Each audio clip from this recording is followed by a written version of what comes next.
Hey, true crime fans, let's take a trip to Garissa, Kenya, where something terrible happened. Picture this. It's April 2nd, 2015, early morning, around 5:30 a.m.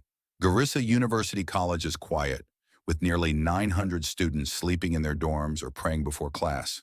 These young people, mostly 18 to 22, are studying to be teachers, doctors, engineers, dreaming big for their families. I'm Felix, and today on Vibes Expedition, we're diving into the Garissa University Attack, one of Kenya's darkest days. Four terrorists from Al-Shabaab, a group from Somalia, are hiding outside the campus. They're angry because Kenyan soldiers are fighting them in Somalia, and they want revenge. Their leader, Mohammed Kuno, has a plan to kill as many students as they can, especially Christians. They've got guns, grenades, and a mission to spread fear.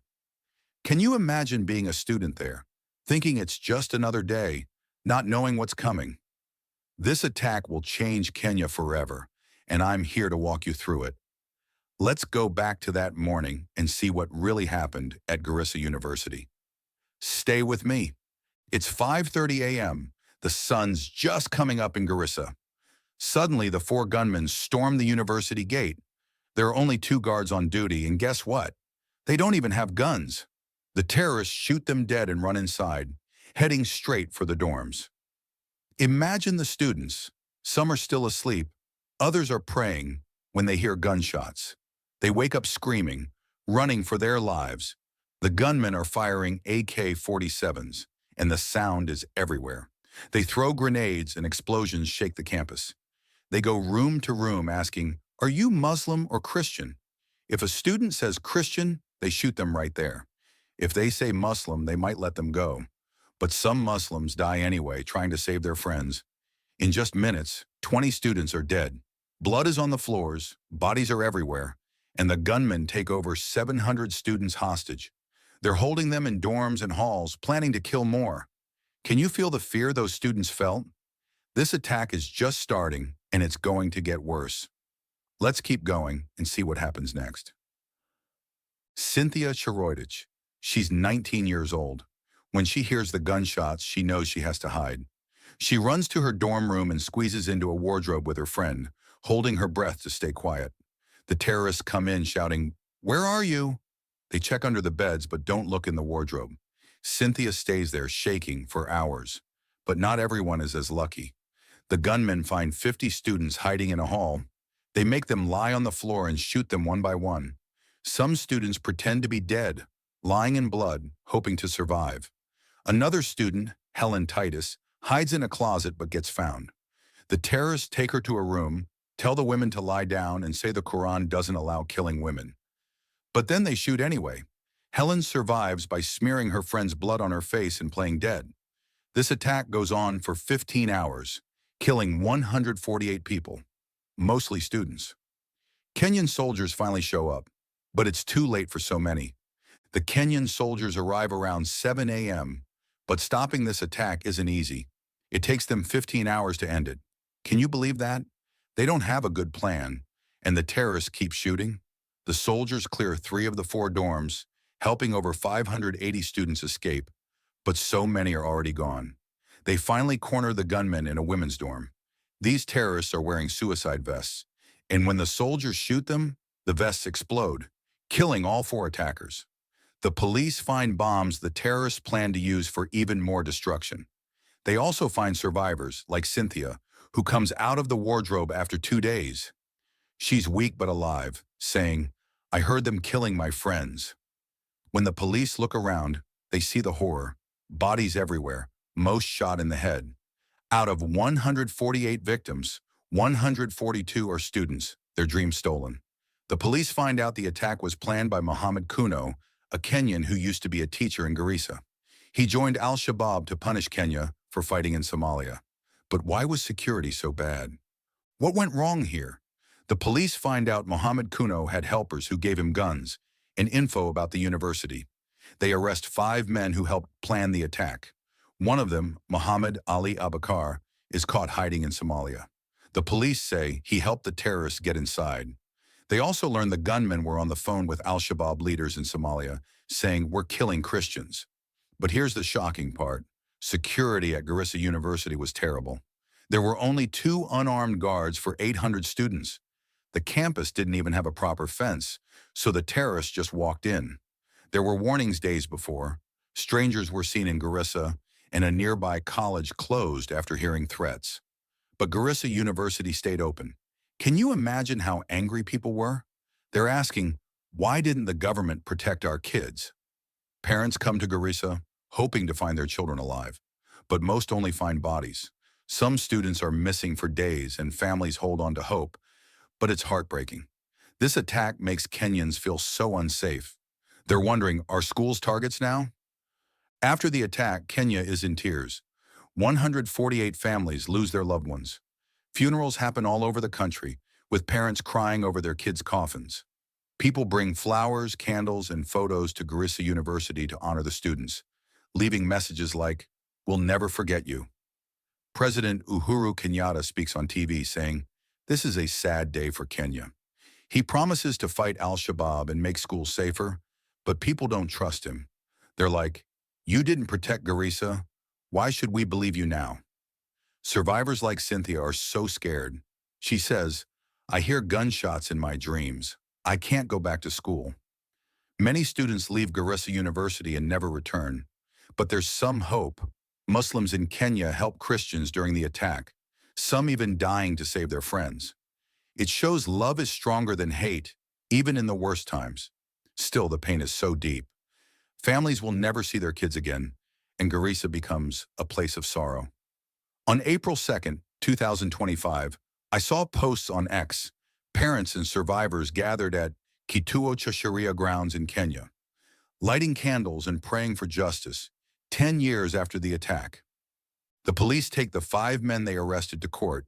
In 2019, 3 are found guilty: Muhammad Ali Abikar, Hassan Aden Hassan, and Rashid Charles Mbarasero, a Tanzanian. The court says, "You helped Al-Shabaab kill innocent students." Abikar and Mbarasero get life in prison, and Hassan gets 41 years. 2 other men are let go. Mohammed Kuno, the leader, is killed in a raid in Somalia in 2016, or so they say. Some think he escaped, and no one's sure. Al-Shabaab doesn't stop.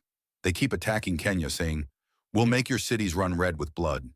They want Kenya to pull soldiers out of Somalia, but Kenya won't back down. People are so mad at the government. It took 16 hours to stop the attack because a police plane was being used for a family trip. There were even warnings about a university attack, but no one acted. In 2024, a Kenyan court orders the government to pay $3.4 million to the victims' families, saying, "You failed to protect the students." It's some justice, but it doesn't bring the students back. It closes for 9 months. Students are too scared to go back, and parents don't trust the government.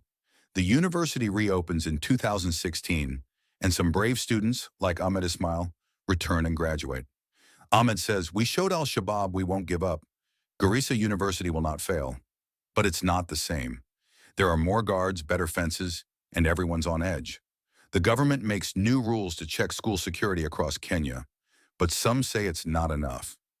Al-Shabaab keeps attacking. In 2019, they killed 21 people in a Nairobi hotel. Survivors like Elizabeth Wamboy, who moved to another university, can't forget. She says, "I feel so much loss. There's nothing I can do." This attack makes Kenyans think hard about safety and terrorism. They know Al-Shabaab is a big problem, not just in Somalia, but right here in Kenya. In Garissa, Muslim and Somali communities feel targeted by police, who arrest people without proof. That makes them distrust the government, and some worry it helps Al-Shabaab grow. It's a tough situation, but Kenya's trying to fight back. This attack changes Kenya forever, and it makes the world pay attention to terrorism in Africa. On TikTok and X in 2025, true crime fans are still talking about Garissa. They make videos acting out the students hiding, and they honor survivors like Cynthia, saying, "She's so brave." It also makes people think about religion and unity. Many Muslims in Kenya say, "Al-Shabaab doesn't speak for us." They work with Christians to help the victims' families. Showing love can win even after something so evil. In Kenya, people start groups to teach kids about peace, hoping to stop young people from joining Al-Shabaab. True crime podcasts talk about terrorism more now. They ask, how can we stop this? Garissa University becomes a symbol of sadness and hope.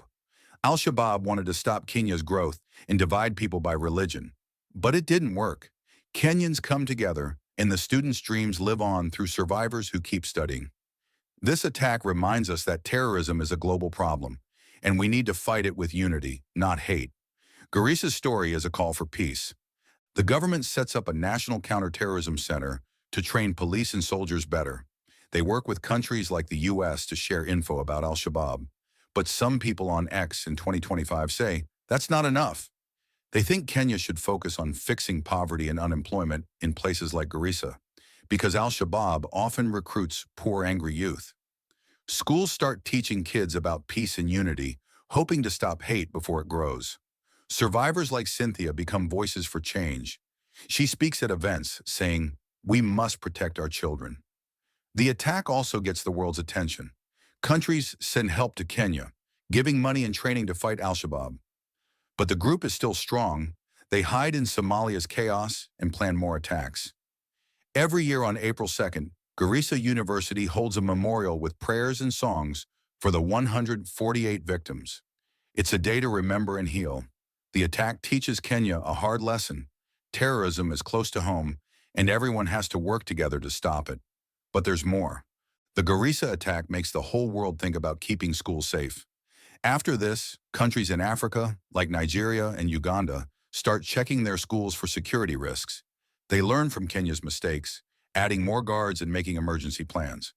In 2025, the United Nations talks about Garissa in meetings about protecting schools from terrorism. They say, education is a target. We must keep students safe.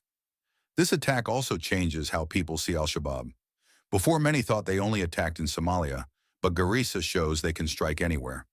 That makes countries work harder to stop them, sharing information and closing borders. In Kenya, parents get more careful. They ask schools, "Do you have guards? What's your plan if something happens?" Some even stop sending their kids to faraway schools like Garissa. On the true crime side, fans around the world start talking about terrorism differently. They say, it's not just about crime, it's about hate and fear. Garissa's story spreads on social media, with hashtags like #NeverForgetGarissa trending every April. It's a wake-up call. Keeping schools safe isn't just the government's job, it's everyone's. 10 years later, in 2025, Garissa's story still shapes Kenya's future. The government builds a monument at the university, a wall with the names of the 148 victims, so we never forget. Students at Garissa start a group called Garissa Stands Strong, raising money to help poor kids go to school. They say Al-Shabaab wanted to stop us, but we'll keep learning. Survivors like Helen Titus become teachers, working to make schools safer. She says, "I teach my students to love each other, no matter their religion." Kenya's leaders also talk more about peace with Somalia.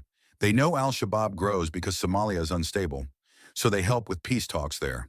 In Garissa, the community gathers every year to pray for the victims, lighting 148 candles, one for each person who died. On X, people share stories of the students, saying, "They were our future. We'll honor them." The Garissa attack teaches us a big lesson. Terrorism wants to divide us, but we can fight it with love and strength. The students' memory pushes Kenya to build a safer, more united country. That's the power of their legacy.